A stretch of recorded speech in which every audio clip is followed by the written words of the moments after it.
Шестимесячный парализованный малыш уснул, а то, что сделал щенок, потрясет вас до глубины души. Настоящее чудо. Это была тихая ночь в доме, такие, к которым Клэр и Дэниел уже привыкли. Слабый свет ночника освещал детскую, где в кроватке лежал шестимесячный Лиам. Его маленькое тело было неподвижным, ножки не двигались. Он был парализован уже несколько месяцев, и, несмотря на бесконечные визиты к врачам и специалистам, лечения не находилось. Но впереди было нечто невероятное, чего никто не мог предсказать. Пока Лем засыпал, их щенок Макс сделал то, что заставило всех расплакаться и навсегда изменило их жизнь. За дверью детской Клэр сидела на диване в гостиной, сжимая в руках одеяло, в которое когда-то заворачивала своего здорового бодрого малыша. По ее щекам текли тихие слезы, пока она смотрела на Дэниела, который сидел рядом, задумчиво уставившись в пол. «Дэниел», — прошептала она, голос дрожал. «Я не знаю, сколько еще смогу это выдержать. Я молюсь каждую ночь, чтобы хоть что-то изменилось». Но ее голос затих, утонув в отчаянии. Дэниел взглянул на нее. Его лицо было уставшим и измученным.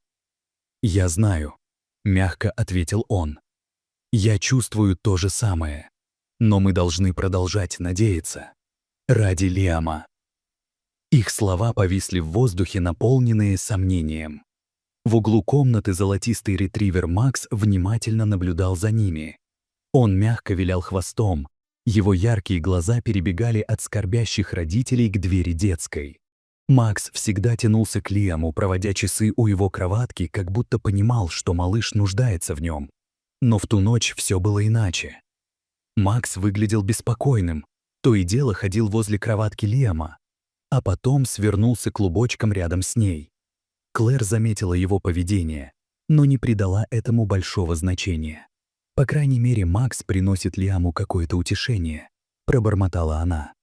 «Кажется, он любит его так, как мы даже объяснить не можем». Но никто не знал, что Макс был не просто источником утешения. Он собирался сделать нечто такое невероятное, такое чудесное, что все останутся в изумлении. Это была не просто история о борьбе семьи.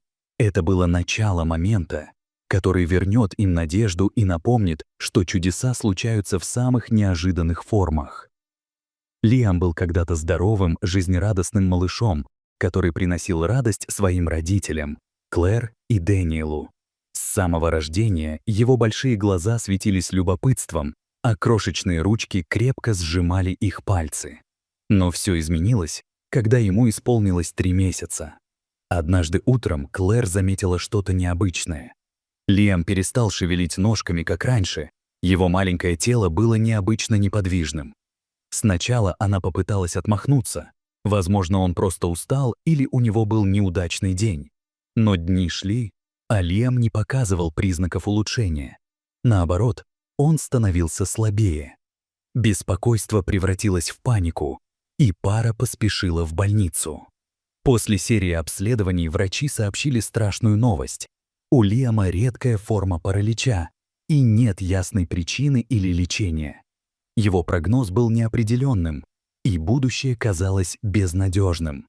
Состояние Лиама повергло его родителей в отчаяние. Каждый день они надеялись и молились о чуде, но с каждым днем реальность их положения становилась все очевиднее. Радость, которая когда-то наполняла их дом, теперь казалась далекой памятью. Они пытались быть сильными ради Лиама, но бремя их беспомощности часто становилось невыносимым. Клэр и Дэниел полностью погрузились в борьбу с болезнью сына. Их дни были заполнены визитами к врачам, сеансами терапии и бесконечными поисками лечения, которое могло бы помочь. Но без какого-либо прогресса их надежда начала угасать. Эмоциональная нагрузка была огромной. Клэр не могла вспомнить, когда в последний раз чувствовала себя по-настоящему спокойно. Но в глубине души оба боялись худшего. И тогда, в разгар всей этой тьмы, произошло неожиданное. Сестра Клэр, видя, как они страдают, решила сделать им сюрприз и подарила маленького щенка, золотистого ретривера. Его звали Макс. Сначала щенок казался просто маленьким отвлечением от их боли. Клэр сомневалась, что собака сможет хоть как-то повлиять на их ситуацию, но была готова попробовать все, что могло бы принести хотя бы немного утешения. С самого момента появления Макса в доме что-то изменилось. Он был полон энергии, постоянно вилял хвостом, но, казалось, понимал всю серьезность ситуации. Макс сразу привязался к Лиаму. Каждый день он тихо сидел рядом с кроваткой, опираясь головой на перекладины, словно оберегая малыша. Иногда Макс нежно касался Лиамовой руки или сворачивался рядом, даря утешение так, как это может только щенок. Хотя боль семьи оставалась, Макс приносил небольшие моменты радости и спокойствия, которых Клэр и Дэниел не ощущали уже несколько месяцев. И хотя они не могли это объяснить, оба чувствовали, что присутствие Макса было чем-то особенным, чем-то, что помогало им держаться еще немного. Сначала Клэр и Дэниел думали, что это просто временное явление, инстинкт щенка находиться рядом с кем-то новым в доме. Но с течением времени, когда дни превращались в недели, этот образец поведения стал очевидным. Макс был не просто любопытен по отношению к Лиаму. Казалось, его что-то притягивало к малышу, словно он знал, что Лиам нуждается в нем. Бывали моменты, когда Макс мягко касался перекладин кроватки носом, будто пытаясь нежно разбудить Лиама или утешить его, когда ребенок становился беспокойным. Его мягкое, ритмичное дыхание контрастировало с неподвижностью Лиама, становясь маленьким напоминанием о жизни в комнате, которая казалась слишком тихой. Еще более удивительным было то, как Макс, казалось, чувствовал, когда Клэр или Дэниел были расстроены. Если у них выдавался особенно тяжелый день, Макс подходил к ним, прижимался головой к их ногам, словно предлагая безмолвное утешение. Его глаза, глубокие и наполненные пониманием, говорили все то, что нельзя было выразить словами. Для Клэр и Дэниела Макс был не просто щенком, он стал их спасением. Со временем связь Макса с Лиамом становилась только крепче. Он стал чем-то большим, чем просто домашним питомцем. Он стал постоянным спутником в жизни малыша. Каждую ночь, когда дом погружался в тишину, Макс устраивался рядом с кроваткой Лиама, оставаясь начеку. Маленький щенок лежал неподвижно. Его уши настороженно улавливали любые признаки беспокойства со стороны Лиама. Хотя Лиам не мог двигаться, их связь была неоспоримой. В особенно тяжелые дни, когда Лиам показывал признаки дискомфорта или плакал во сне, Макс тихо подходил к кроватке. Его маленькие лапы мягко касались края. Он никогда не издавал ни звука, только тихо присутствовал рядом.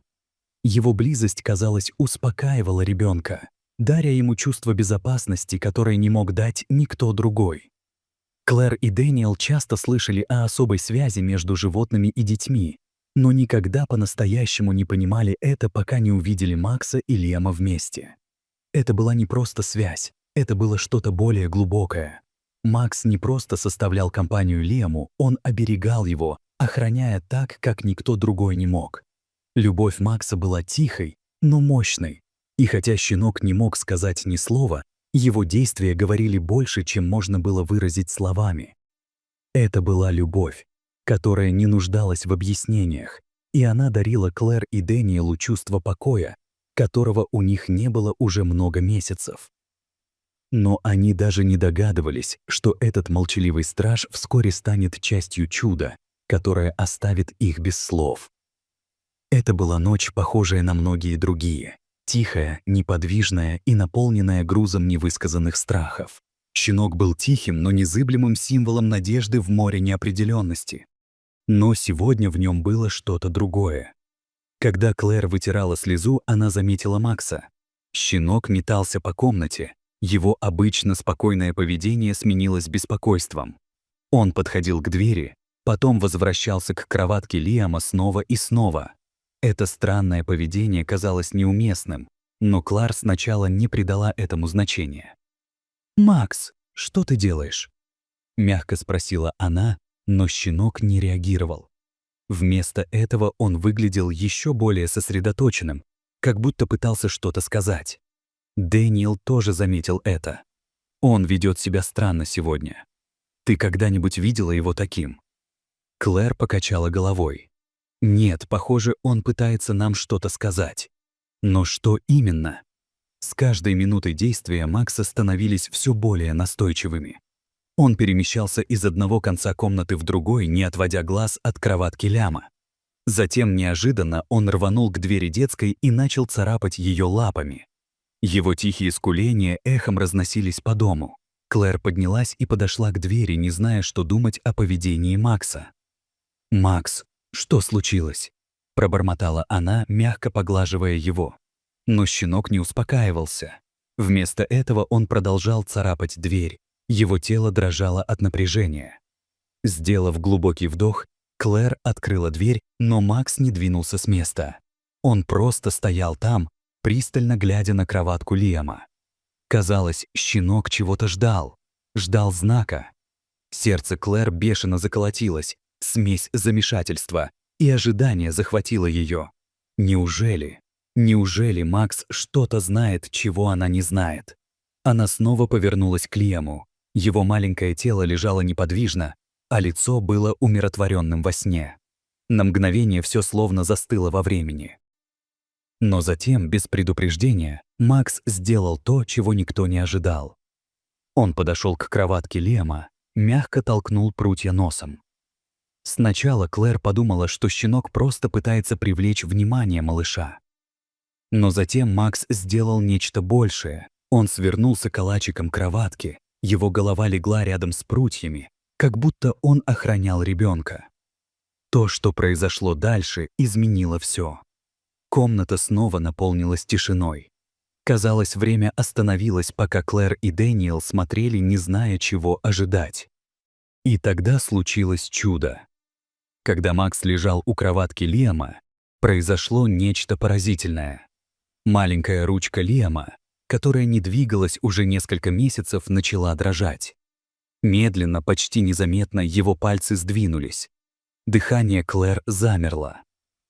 «Дэниел, посмотри!» – прошептала она. Ее голос дрожал от неверия. На мгновение все вокруг перестало быть важным. Лем снова пошевелил пальцами, а затем вся его рука поднялась чуть-чуть от кроватки. Присутствие Макса, казалось, влияло на него. Каждый мягкий толчок носа щенка, каждое движение его головы словно вызывали отклик в теле Лиама. И затем, словно весь груз их страхов и сомнений спал, ножки Лиама дернулись. Это было небольшое, но чудесное движение, о котором Клэр и Дэниел молились. Это было едва заметно, но это было реальным. Это был знак, проблеск надежды, в который они уже давно не осмеливались верить. Глаза Клэр наполнились слезами, когда она подошла ближе к кроватке. Ее руки дрожали, пока она протягивала их к сыну. «Он двигается», — прошептала она с благоговением. Ее голос был почти не слышен. Дэниел стоял рядом, также потрясенный, положив руку ей на плечо. Макс, чувствуя перемены, тихо тявкнул и замахал хвостом. Он посмотрел на Клэр, затем на Лиама, словно говоря: «Я знал. Я же говорил вам». Это был момент чистой, необъяснимой магии. Момент, когда все снова стало возможным. Простое присутствие щенка, его неизменная любовь зажгли что-то глубоко внутри Лиама. И в этот миг невозможное стало возможным. Чудо происходило прямо у них на глазах, и их жизнь уже никогда не будет прежней. В последующие дни после этого чудо-прогресс Лиама был поразительным. То, что раньше казалось невозможным, движения, которые были всего лишь мечтами, начало становиться реальностью. Сначала это были едва заметные изменения, подрагивание пальцев, легкое движение стопы. Но вскоре, с каждым днем, эти маленькие движения становились все более выраженными. Руки Лиама, которые прежде были неподвижными, начали тянуться в воздух, Его пальцы обхватывали любимое мягкое одеяло с силой, которую Клэр и Дэниел уже не надеялись увидеть. Каждое новое движение было победой, и с каждым маленьким улучшением их сердца наполнялись надеждой. Присутствие Макса продолжало быть источником поддержки. В моменты, когда Лэм показывал признаки разочарования или усталости, Макс был рядом, тихо сидел рядом, даря утешение, которое мог дать только верный пес. Клэр не могла перестать восхищаться тем, как тело Лиама, казалось, откликалось на нежное присутствие Макса. Будто любовь щенка была источником исцеления, которое невозможно объяснить. Постепенное восстановление малыша стало путешествием из маленьких чудес. Каждое движение, каждый жест, каждый новый день напоминал им о том, что надежда есть, даже в самые темные времена. Физиотерапевты Лиама были поражены его прогрессом. То, что считалось долгосрочным или даже необратимым состоянием, теперь подавало признаки улучшения. Такого, чего они не ожидали увидеть в течение месяцев, если не лет. Но с каждым шагом вперед, с каждым дюймом, прогресс сочувствия, безнадежности начинало исчезать. Когда-то они проводили ночи у кровати Лиама, с тяжестью в сердцах, полных страха и неопределенности. Теперь же их ночи были наполнены радостью от наблюдения за движениями их сына, звуками его детского смеха и ощущением, что свет снова вернулся в их дом. Когда-то мрачный и тихий дом превратился в место радости и надежды, где каждый день приносил что-то новое и чудесное. Макс также сыграл огромную роль в их возрожденной надежде. В самом начале трудно было поверить, что щенок мог вызвать такие перемены. Но теперь Клэр и Дэниел не могли представить свою жизнь без него. Макс стал светом в их самые темные часы, молчаливым стражем, который вернул Лиама к жизни так, как наука не могла объяснить.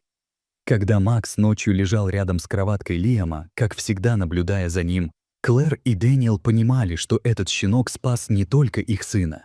Он спас их самих. Он напомнил им, что надежда есть всегда, даже когда кажется, что все потеряно. Он дал им силы поверить в будущее, которое они считали утраченным. Связь между Максом и Лиамом становилась крепче с каждым днем. То, что началось как тихая, почти необъяснимая связь, превратилось во что-то глубокое, что-то более значимое.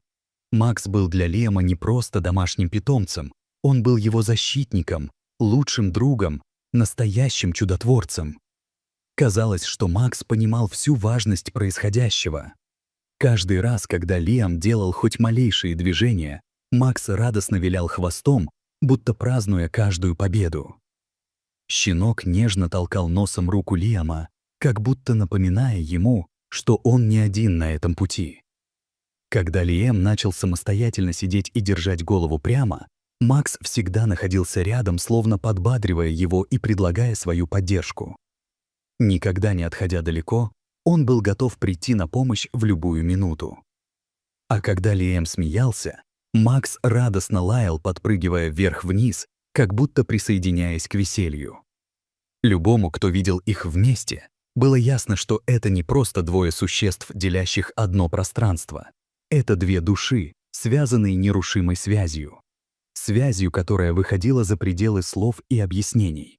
Для Клэр и Дэниела наблюдение за этой связью ежедневно напоминало им, как далеко они зашли.